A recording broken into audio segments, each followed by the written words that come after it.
without further ado, let's test the paper. Here you can see, I think it wants to feather, but it actually didn't at all. So that's very impressive. Hello everyone, and welcome back to another video with Yoseka. Today I will be talking to you about Dialog Notebooks. Now, Dialog Notebooks, we kind of just started carrying them not too long ago at the time of making this video.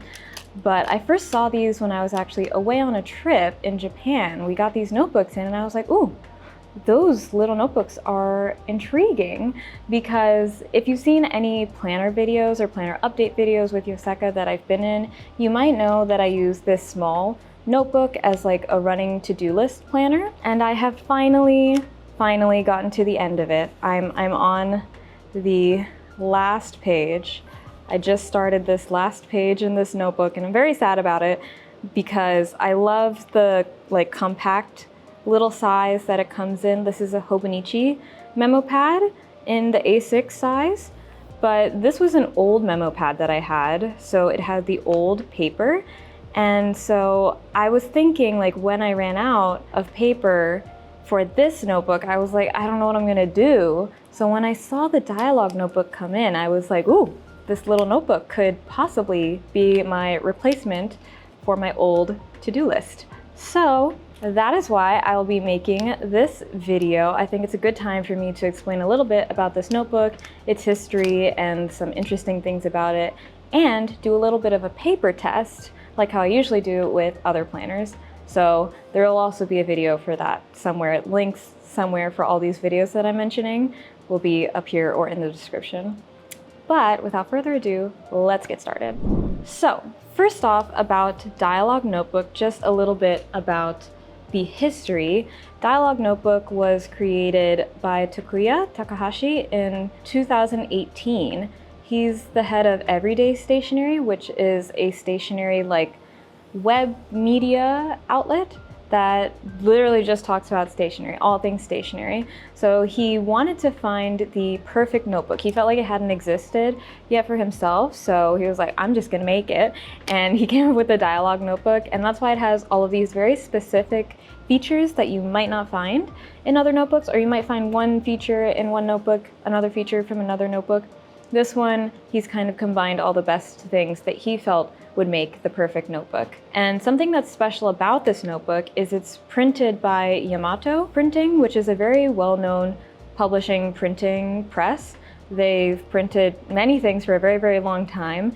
And we even have some of their like sticky notes and other things here at Yoseka. And they have letterpressed this cover, and the paper on the inside is made of Kinbishi paper, which came out in the 1960s, I believe, and was used for bank ledgers. So it's supposed to be very versatile, high quality. It should work with any pens that you have. So that is why I will be doing a little test for the paper today. And usually the Dialog Notebook comes in a pack of 3 like this because they are so small and they only have 62 pages. So if you use 1 page per day, it'll last you 2 months.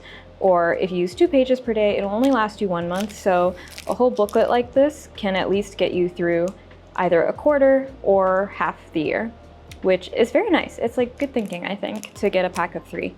Very practical. And another thing about this notebook is the grids are all in 5mm, which this will be a little bit of a change for me because I'm used to the smaller Hobonichi 4mm grid, but I do like this stock grid layout. This is a little tester that they've sent us. At the time of making this video, we only carried this grid notebook. So I'll show you the difference between the inside printing of them. It's not too different besides the grid versus stock grid. That's the only difference. Write down your diamond log. That's what it says. Okay. So here is the inside. You can see the grid is printed in a really light color because the creator did not want the grid to be too distracting, which I think is great. It's a very light gray, and then you'll see there's these dots to allow you to divide the notebook into quadrants if you want to use it that way. So you can get like 8 days plus a little to-do section here if you wanted to put a week in here, or if you just wanted to map it out into quadrants for whatever reason.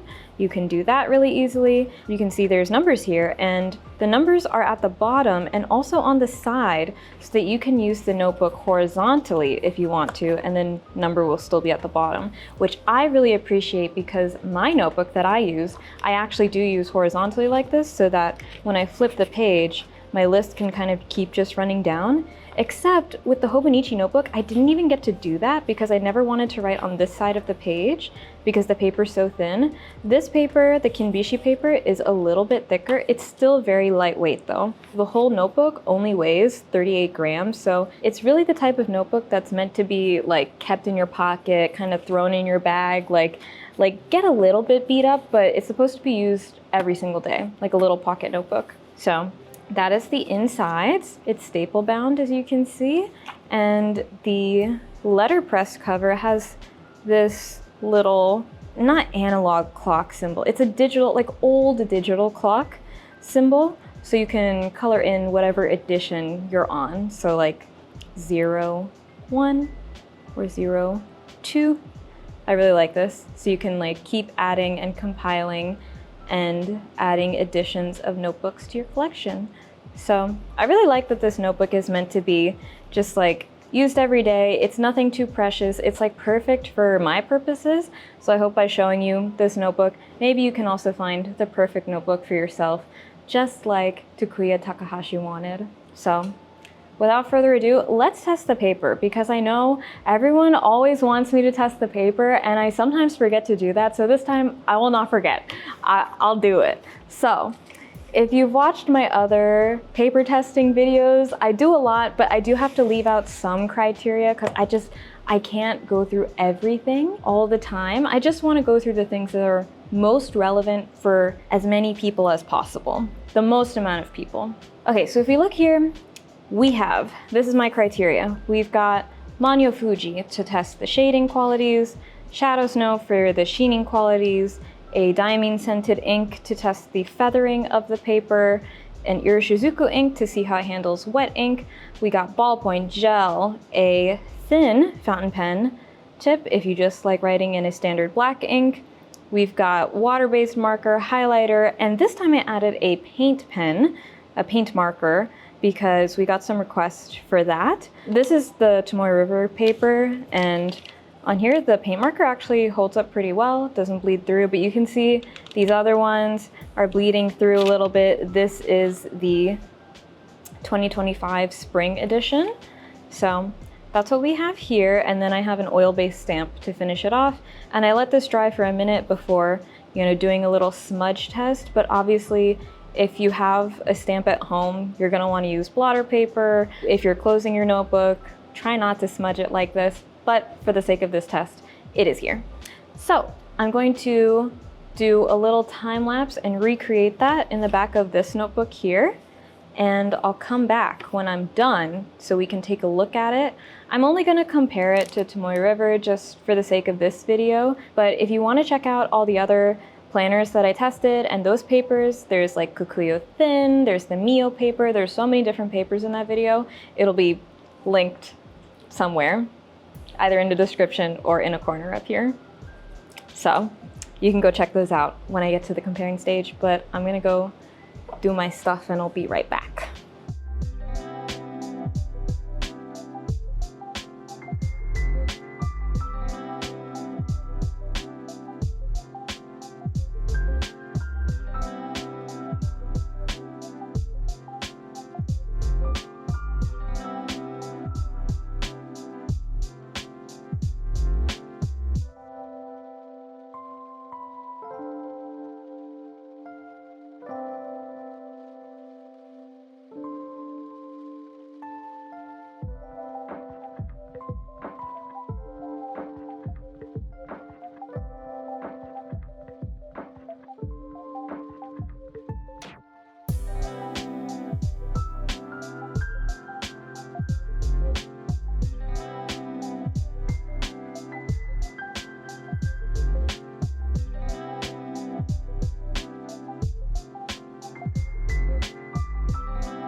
All right, so there we have it. I am back.